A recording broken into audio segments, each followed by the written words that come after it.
Hi guys, welcome back to my YouTube channel. So in this video, I'll be showing you how to do a governor delete and some of the problems I've been facing with this Monster Moto mini bike. This is the original, the 212 Predator engine, and I did some mods to this bike. As you can see, I painted the frame, added a header, exhaust pipe, got new tires, all that stuff. And I bypassed the governor, but I just want to make a video on how to fully remove it. And the oil sensor right here. Right there, the oil sensor. And plugging up all the holes with screws. So these are the problems that I've been facing. Every time you would pull it, you would hear like a grinding noise. And right here in the crankshaft, it wore off. These plastics wore off too. And it wore off this hole. The pulley, the string is ripping, and yeah. So I'll be ordering some new flywheel, probably a billet for flywheel. And right now, let's get into doing the governor removal. So after you unscrew those 4 main bolts right there on the bottom, so now you just have to undo the chain and take out the engine onto the table, and we're going to be doing the further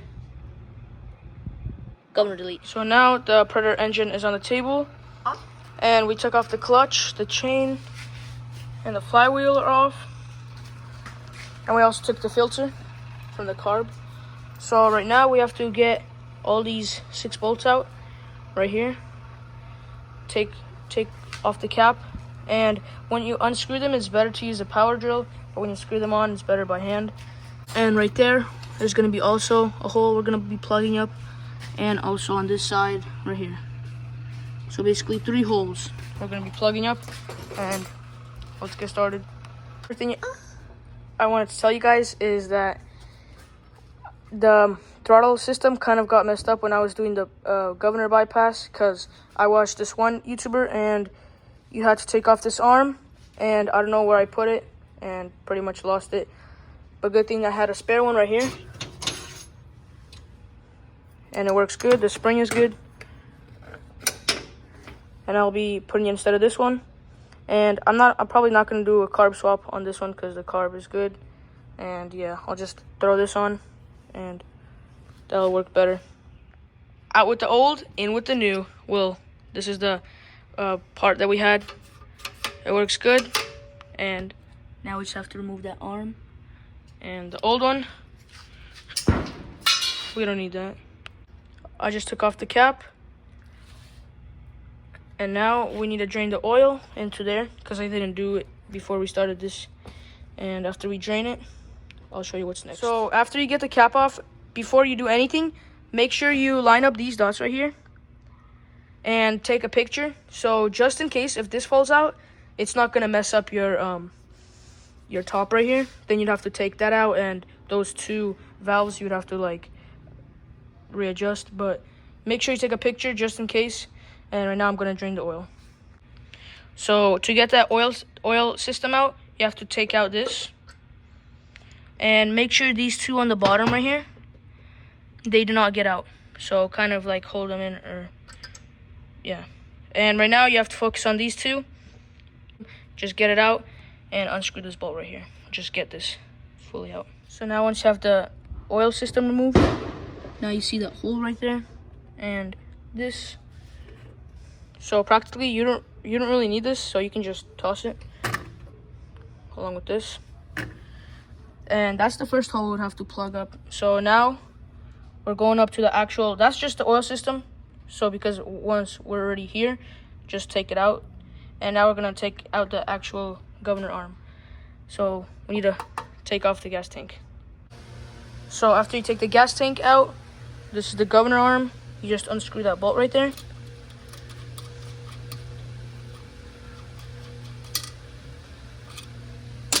Just like that. And now you have to pull this pin out right here. There's a pin. Just pull that out. After you pull out the pin, the governor arm should just come out like this. And After that, you pretty much do not need the governor arm anymore. And there's this metal piece right here. We have to move the crankshaft to pull it out. Sometimes you have to cut it from the top and then pull it out. That's what we do. And after you do that, then the last piece, that black wheel right there, we have to take that out. That's also part of it. That's from this right here. Gotta hit that. Gotta hit that with a pointy tip, and that's gonna be the third hole you plug up. 3 holes to plug up on a governor delete. So the stick that was right here on the top, we just got this saw and trimmed the top a little bit, about this much. And now, if you push it out from the top, you should be able to get out. But you just spin the crankshaft too. Hit it. Once you get the stick out on the bottom, as you can see, we cut it right there. And make sure you take out this bushing that was on the top. If you forget, that could be a serious problem. So now, that's the last thing we have to do. So basically, keep on holding those valves, make sure they don't get messed up. And we go on this side, and we just have to, with like a screwdriver, with a hammer, just hit that out.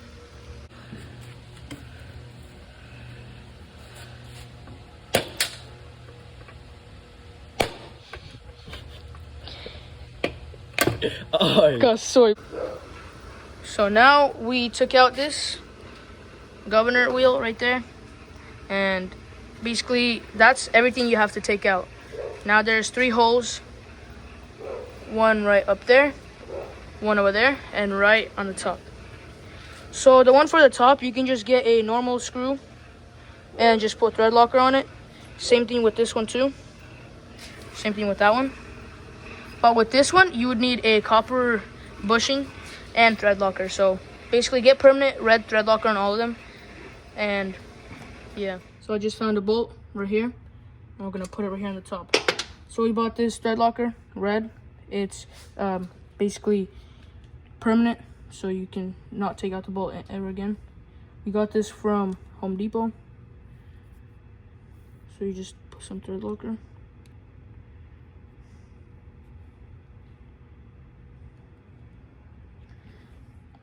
Put a lot. Put it in right here. So I just switched over to a power tool right here. And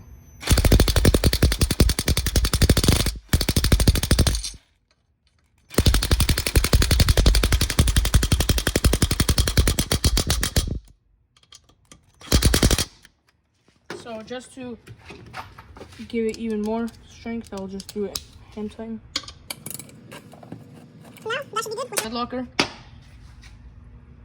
And on the bottom, doesn't stick out, which is perfect. So 1 hole sealed. Now let's move on to that one right there.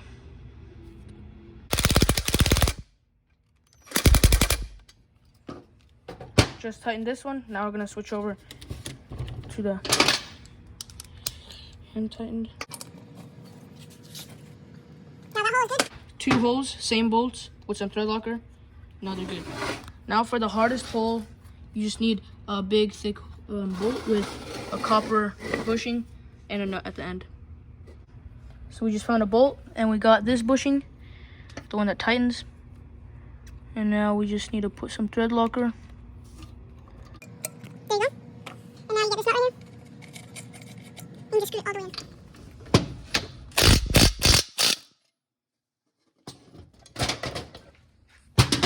Okay, that's all. We're done with that 3rd hole. Just got a bushing and a nut with some thread locker. We did it. So all the holes are plugged up. That's 1. Up there's 2. That one you don't need a nut because we already used thread locker. And the top one right here. So once you do that, you can start assembling everything. So once you finish up that bolt, you have to put that wheel in. My phone died, so I'm using my brother's. So you have to put that wheel in. And after you do that, you're pretty much done. Now, we had a little tear right here on the gasket. So we used some of this gasket maker right here. Just a little piece right here. And right now we're putting in all the bolts. And yeah, just tighten up everything. So we finished the whole Predator governor removal. I added the gas tank back on, the cap, and I would install it on the bike, but I remembered that I still need to change the crankshaft and the flywheel. So I'm gonna just end the video here. And yeah, this is the whole governor removal. Thank you guys for watching. Please comment if you have any problems on mini bikes. I'll try to make a video on them. And yeah, thank you guys for watching. Please leave a like.